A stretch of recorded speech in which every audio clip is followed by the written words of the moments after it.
I need to know if you've heard this really bad advice about dog training. Have you ever been told to stick your hand in your dog's bowl to help prevent resource guarding? If there's one piece of advice that's very harmful and misguided, it's that one. Please don't ever do this, and don't pet your dog or play with his ears or tail while he's eating either. If you're eating a yummy meal and someone comes up to you and bothers or messes with your food, you're not gonna like it. Dogs don't either. And yet somehow people think that this bothersome habit's gonna make their dog more tolerant when it comes to food and other resources. Yeah, make that make sense. Hi, I'm Michelle, and I'm your fear-free certified trainer with How to Train a Dream Dog. Now we're gonna go over a few important tips on preventing resource guarding and aggressive puppy behavior around food and toys. Now, before I jump in, hit that subscribe button because I've got a great lineup of videos coming out soon and you're gonna wanna hear about them. Okay, have you noticed any aggression or stress when your dog has something valuable? Now there are 3 common signals that you would see in a dog who is resource guarding. They're subtle and not all humans notice them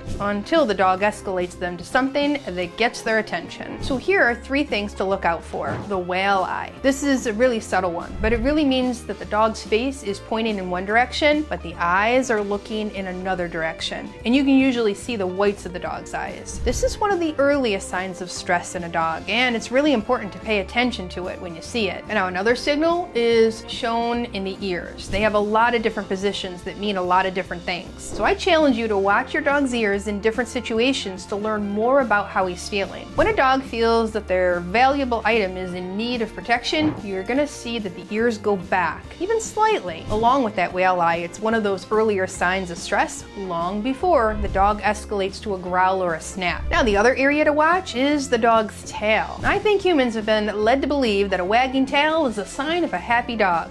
That's a misconception. If the tail is straight up and moving very fast, this is actually a stress signal or a signal of over-arousal. Of course, you probably know that a tucked tail is definitely a sign that the dog is uncomfortable or scared or nervous. Now, if you're not familiar with canine body language, it's going to be a really important part of understanding how dogs communicate. Your training will go better if you're familiar with what your dog is saying using their body language. Now, we have several lessons on canine communication in our online puppy training program, including a very important one on body language during play dates. So if you're enrolled in that program, I do encourage you to check it out. If you're not enrolled, you can check out all the great courses that are going to help train your puppy. I'll put a link to the program below this video. Now, resource guarding can be genetic behavior or it can be a learned one. So if your puppy comes from a litter where the mama dog was not very attentive and they had to fight for a spot for milk, this could easily create a dog who's more prone to resource guarding. And if the breeder fed the puppies all together from one bowl before you brought your puppy home, this could also create some stress around meals because the puppy was raised to believe that there's competition for the food. But a lot of resource guarding that I've seen in puppies is actually a learned behavior, where humans accidentally created or allowed a pressure environment. Now I'm going to give you 8 tips on how to make sure you're not doing that.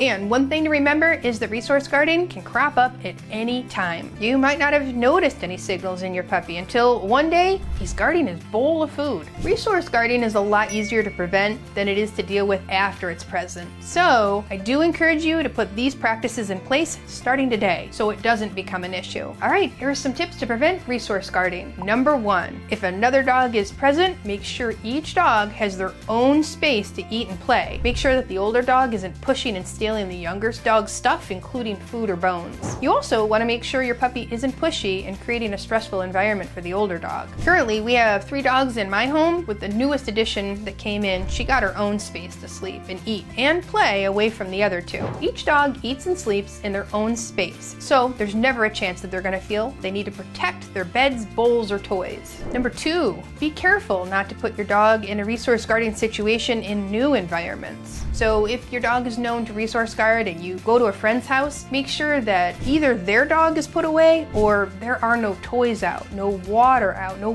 bowls or food dishes, no resources of any kind, such as bones and treats. After a hearty play date, you can offer each dog water in their own space with their own human, and then pick up the water bowls until the next water break. Number 3, Create a calm, safe space for your puppies so they don't feel like they have to guard their toys or food. Mealtime might be a time where you offer an enrichment activity or a puzzle toy, or maybe your dog is perfectly happy eating out of a bowl. Either way, it's great to do in an area that indicates he won't be disturbed, like a puppy pen or behind some baby gates. After the meal or activity is over, pick up the food bowl until the next meal. Even if it's empty, it contains scent that another dog would find value in, or it could still trigger resource guarding if humans were to invade the puppy's space. Number 4, space is a resource just like food. That's why it's important not to ever put 2 dogs in the same crate and never leave 2 dogs unattended in the same space. Like I mentioned before, even if it's never been an issue with your dog or dogs, could crop up at any time.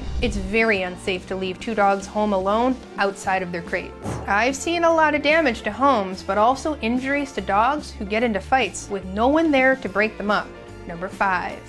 Watch for specific items that are so valuable that they trigger the reaction. Some things just can't be given because they cause too much of a conflict. Some toys or chews are just too much for a dog to handle, so they shouldn't be given. As a puppy, you might not be able to give these things, but try again in 6 months or so. If you still have the same results, try again in another 6 months. And if it doesn't work out, this is probably a no-go item. Number 6. Do not put 2 dogs in the situation where they're competing for the same item. So an example would be a game of fetch where 2 dogs are out, but there's just 1 ball. You're creating an environment of pressure that can lead to conflicts in other areas too.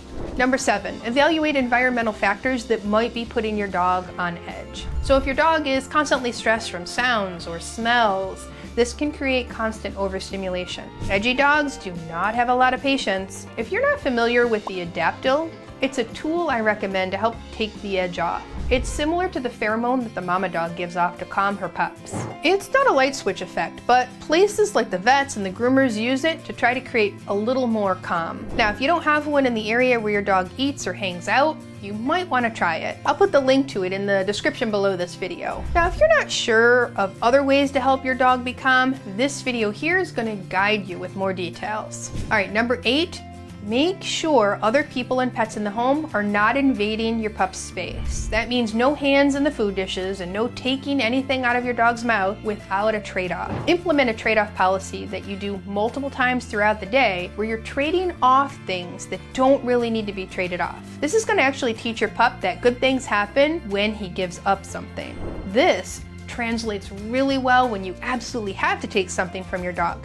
They'll be familiar with the game. Another game I like to recommend to my students is the breadsticks game. This is a game where we want to be like the waiter at Olive Garden. The waiter comes by the table and drops off breadsticks without taking anything away. So for your dog, this means you occasionally walk by him when he's got something of value and you simply drop off a treat and some kibble and then just keep moving. Don't say anything or ask for anything in return. This game simply teaches your dog that there's nothing to worry about if a human approaches when he has something of value. This is a great game to teach kids who might be prone to invading the dog's space. The bottom line with resource guarding is to make sure there's not a pressure environment where your dog has conflict and has to protect things that he finds valuable. And if you're watching for that in all aspects of your dog's life, including play and walks and mealtime, you'll probably notice it and make a few key changes that are going to make all the difference. All right, this is Michele Lennon, your professional puppy expert, signing off for today. See you in the next video.